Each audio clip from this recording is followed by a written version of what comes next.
Right, I'm going to try and get a few cosmetic bits done tonight. So there's some stuff all the way around the car. I don't think we'll get everything done, but I want to get these lights sorted because they are cloudy looking. It just really detracts from the look of the car, because actually mostly it's pretty good. But also the black grille I'm going to be taking off, and also the black side vents as well, just down here. So managed to pick up these all off the same car, which I think would have been the original grills that would have been on here. I'd have liked to have got the slatted ones that you see on the earlier cars, which they obviously did for these as well, the 2007s, the sort of the facelift version before it went into the final iteration. You can still get the bars, which I think you see Clarkson's got and Harry's Garage has got. Bloody flies everywhere, keep going in my ears. I think they look really cool, but I think this one would have come probably with the grille that we've got. So we need to get that on. I've done a few other little bits probably since the Anglesey video. So I finally replaced these struts up here. They're dead easy. There's just a little clip on the little the bit there that kind of pops on. It's easy to show you on this one actually. So on here, this little clip just there, just get a screwdriver and to pop it out, that comes off, and you do the same in there. Just make sure you've got it well supported, because I didn't, and I took a large hit to the arm as it came down. But yeah, they were dead easy to do, so I didn't really film that. So they're done, which is nice, because the tailgate actually goes up higher now. So when I'm standing under here, I can actually stand up, whereas before it was probably down about here, so I had to stoop. So that's good, that's done. And the other thing that's been done, which didn't take long at all, was flipping out the battery. So we've now got the new battery in there. It's not an AGM battery, and you guys can tell me if that's right or not, but it's not AGM. I got highest crank amps that I could, cold crank amps, and it's been highly noticeable doing that actually. The other battery was clearly not performing well. So this one now, turn it over, fires straight up, whereas before it was like woo, woo, woo, like bit sluggish. The other thing I've done as well is I've run a cycle of Cataclean through the engine. Definitely seems to have made it a lot smoother. On startups there's a little bit of lumpiness. I've also just put in the STP injector cleaner as well. So I was down to just under a quarter of a tank, put the Cataclean in, ran it through till the light came on, went and filled up. Went for about 60 quid's worth, which I think was about 40 litres. And there was probably about 10 in the tank, so about 50 litres of fuel, and then added the STP as well, the injector cleaner. So that's currently cycling through. I haven't got through all that fuel yet. So hopefully that's just going to be a bit of a quick fix for any EGR and injector issues, because we had a couple flagging up on the read we did on the fault codes. So I'm hoping with the boost hoses being done and running that through, it might just temporarily give us a bit of time before we need to get in and do either an EGR delete or an EGR replacement. Kind of need to make a decision on that at some point. But yeah, so really tonight is more cosmetics. So lights, get the new grills in, and I think that's about it. There'll be something else that crops up. I really need to look at the brakes, because like we saw in Anglesey, the brakes are grinding on the front. They're getting a little bit worse now, so I need to whip the wheels off and have a look at what's going on there as well. So that'll probably be another video in itself. So let's get cracking on, do the vents. Might run out of light tonight, so if we do, I'll tackle headlights over the weekend. It's Friday night currently, so get the grills done and then do the lights.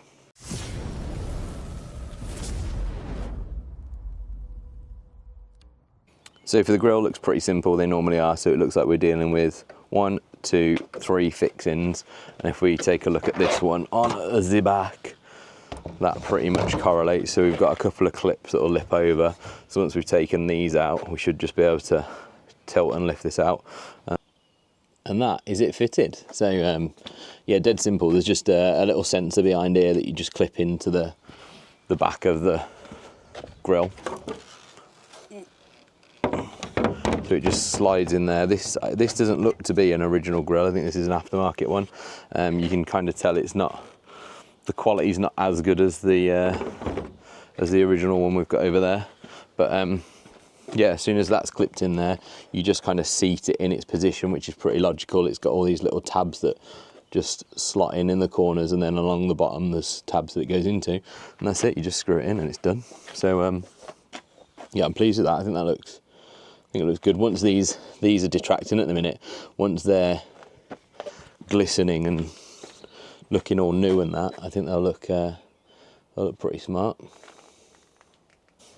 Right, so down here you can see you just have to prise this out. It's pretty hairy, because I'm always worried with these clips that they're not gonna play ball and you're gonna snap them. But it came off pretty well. It's just held in there now.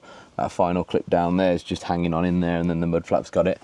But once you take this top bolt out, the bottom one that's down here somewhere, that just comes out. So you see there's 3 holes here.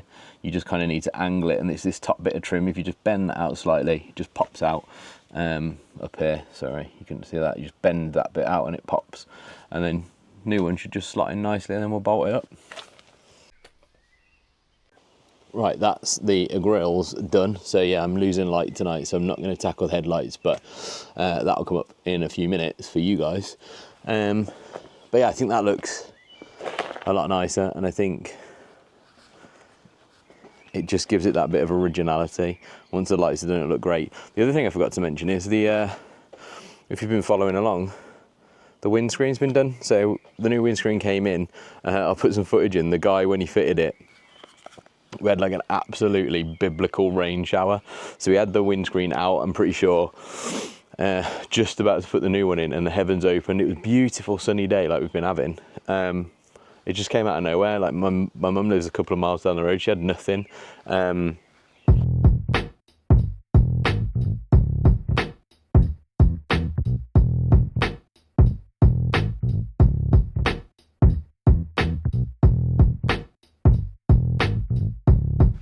But the guy said it's just a window fitter's worst nightmare, so he had to slap it in quick. He was sealing it while this downpour was coming down, so we just got to keep an eye on it, make sure there's no leaks.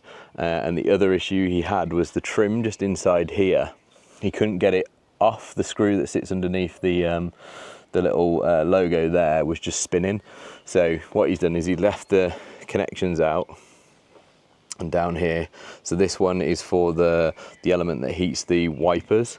And these ones up here are for the elements in there. There's also the corresponding ones on the other side as well, but he could get that one off, so that's sorted. So this is another little job that we'll do in the next couple of sections on this video, is try and get that pillar trim off, connect these up. So that he's pulled the ports out here, so these ones actually could probably just get connected and tucked in around the back, but it'd be nice if we could get this trim off, just to do it all nicely, tuck it all away nicely, put it back on, and it's done. But yeah, the new screen's really nice actually. It's nice, and I wasn't sure, because I went through my insurance, whether I would get a heated windscreen or if it would kind of just settle for what they give you. So yeah, I'm really pleased we've got a heated windscreen. It's Pilkington glass, so you know, it's nice, good quality stuff. So yeah, I'm pleased with that. So that's another little job we'll get cracking on in a minute. Right, giving the headlights a go. So we've just done one. I'm not 100% on the finish, but you see that versus that. So I think you'll agree that is a pretty big difference. The only thing is, I'm not sure if you'll see it, but I've used 3M wipes, so they're like clear coat wipes, and I probably should have used a spray because I think it'll get a better finish. But there's like lines in it, and I don't know whether that's where I haven't fully. I mean, I've sanded it with many different grits, so I'd have thought this was smooth. It felt really smooth, so I think that's the wipe, where the wipe's got some contaminant in it as it goes across, and it leaves kind of like smears in there, but it looks better than it did. So I'm fairly pleased with it. I'm going to do the other side and see if I can get it better than that. Do need to do another coat with the wipe, so that might help take some of that out as it goes over again. It might just eliminate what's left, but I mean, it's not the end of the world. We can always sand it back again. So I'm using, where have I put my sandy paper? Ah, it's up here. So I started off with an 800 grit. So I went 800 to start, then I dropped it went to 1,000, then 1,500, and then 2,000, and then 3,000. So did all of those and then finished it off with a small buff. I could have got my DA polisher out, but instead I just used a little buffing pad on my drill, and some Meguiar's Ultimate Compound on there just to bring it up, and it looked quite nice. It's just it's got that streaky effect once I've put the wipe on. The wipe was, where's the little kit? So the 3M Quick and Easy Headlight Restoration Kit. Initially got that, started to use it and was like, nah, this isn't going to cut it. It needs to be a bit heavier duty, because that just comes with a 3000 grit pad. You can get heavier duty 3M ones, but yeah, it wasn't good enough. The amount of discoloration on the light lens, like you can see this one, it was so yellow and it's kind of crusty. You can hear that noise as I'm rubbing it. And it looks like it's had the stickers on for Europe at some point, so it's been traveling across Europe. The 3000 didn't touch it, so I am going to have to at some point whip this lens cover off anyway, because if you see in there, we've got looks like the lens has dropped on that, so I need to take it off anyway. And at that point, I think they're about 80 quid for new lenses, so I might just go new lenses at that. But for the time being, you know, this will probably do us for a year or so. So let's get this one going. I'll sand it down and wet sand it all over, give it a buff, and we'll see how this one comes up and if we have the same issue on this side. Let's go.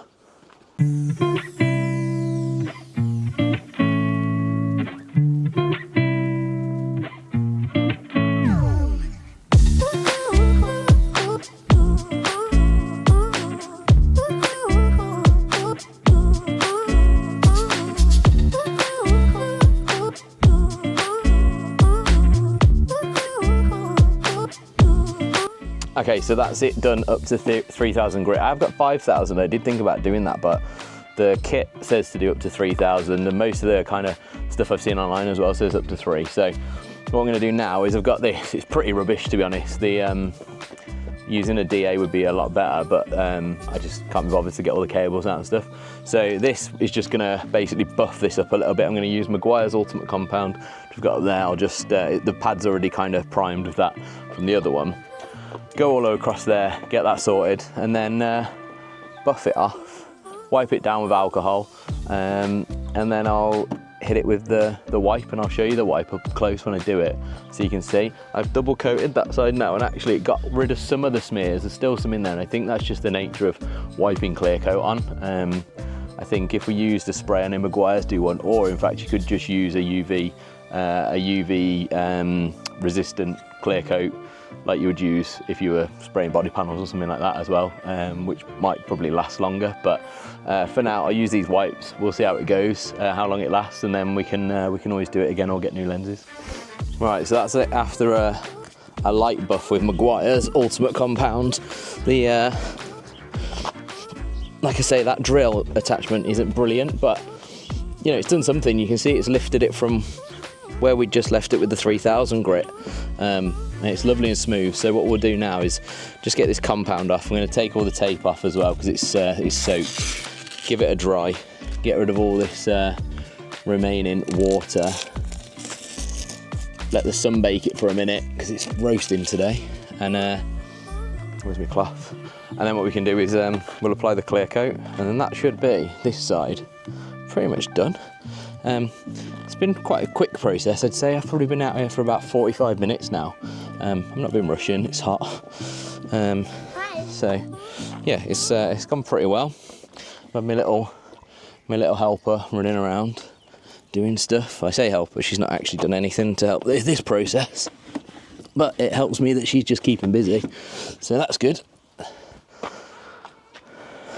All right, but yeah, it's actually quite good really, isn't it? You think you put 45 minutes in and your headlights they don't look amazing, like they don't look brand new. This doesn't yet either. Don't look at this one when I'm talking. That one is the finished one. Once we put the clear coat on this though, it will look pretty smart, and unless you're right up close, you couldn't even tell really that you've hand put on that clear coat stuff. So it's still good. Right, that's looking pretty good. See now all that all those bits where we had where the lens cover had gone on for driving in Europe, that's all gone. What is there is there's some fogging on the inside of the lens, which obviously this isn't going to cure. So we'll get this looking clear, and the clear coat does bring it up. So you'll see in a sec. In fact, let's do it now. When I put the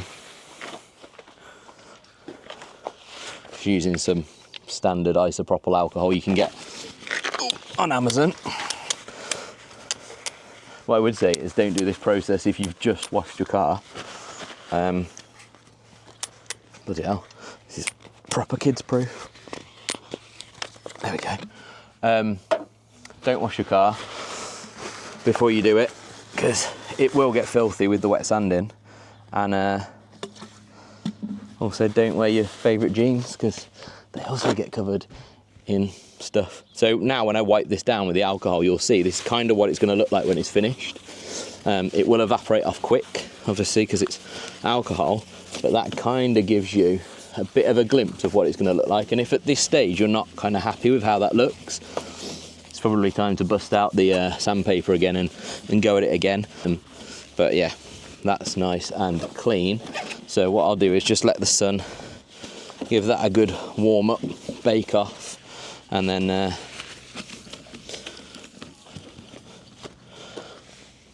we get clear coat on. Right, I was going to show you the clear coat and I realised I didn't, but essentially, excuse the shandy, it's just a wipe basically. It's a bit of a bugger to get off your fingers, so I'd wear gloves. But now,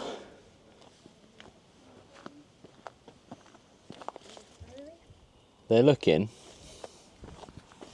pretty good.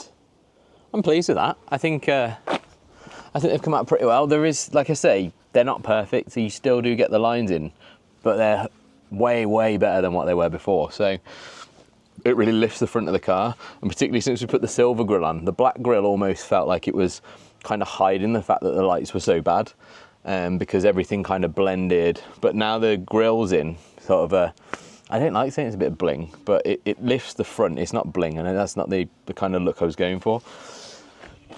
But I really do think that looks so much better now. The car just needs a good clean because it's all dusty.